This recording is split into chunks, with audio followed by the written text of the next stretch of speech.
Let's get ready to story.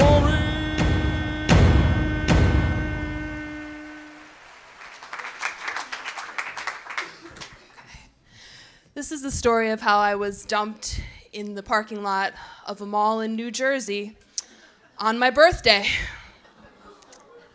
I was in college. It was my 20th birthday. I was a junior, and my boyfriend decided for my birthday he was going to take me out. He was going to treat me to a nice day of shopping. He was going to give me a $40 shopping spree at the Rockaway Mall in New Jersey. We were going to drive there. His parents lived nearby, so after he took me out and bought me $40 worth of whatever, we were going to dinner with his parents who hated me.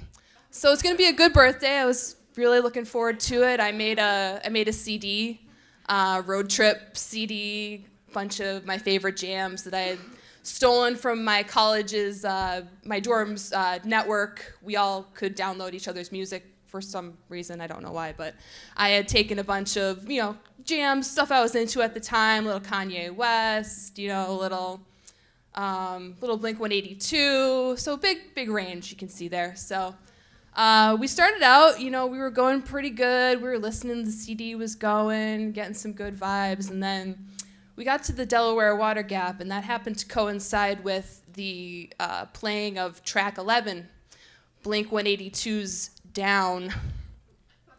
My boyfriend and I had been having problems for the past couple of months. We'd actually broken up briefly in August, but in September, the month of my birthday, we decided to make another go of it.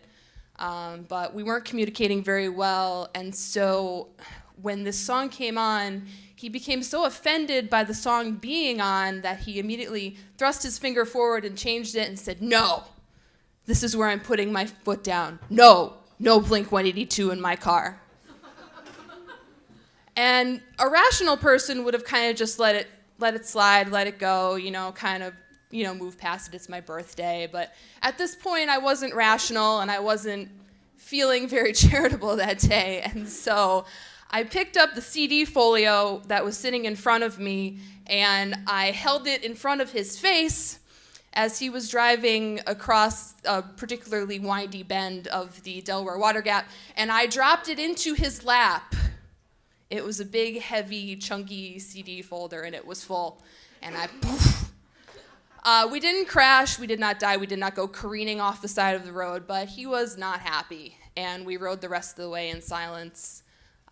When we got to the mall parking lot, we kind of were like ready to rally, and he was like, "Are you ready to go in?" And I'm like, "I just need a minute."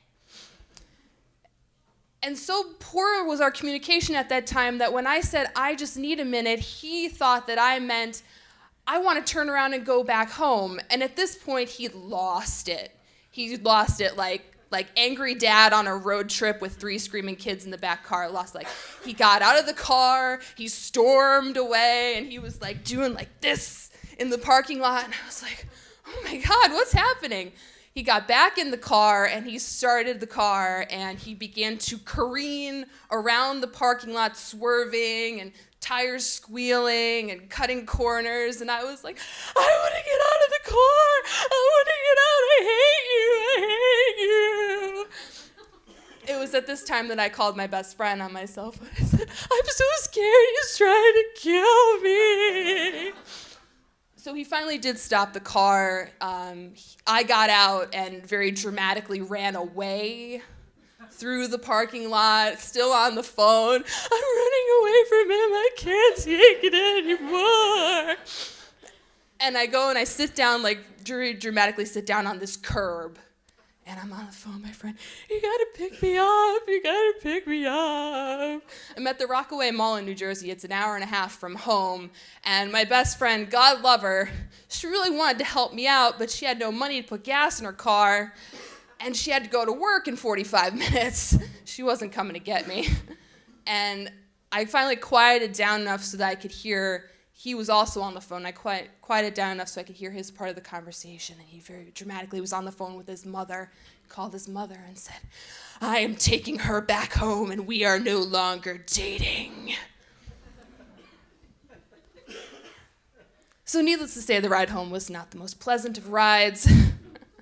But he did get me something for my birthday after all. He very kindly pulled over at one of the rest stops and bought me a box of tissues.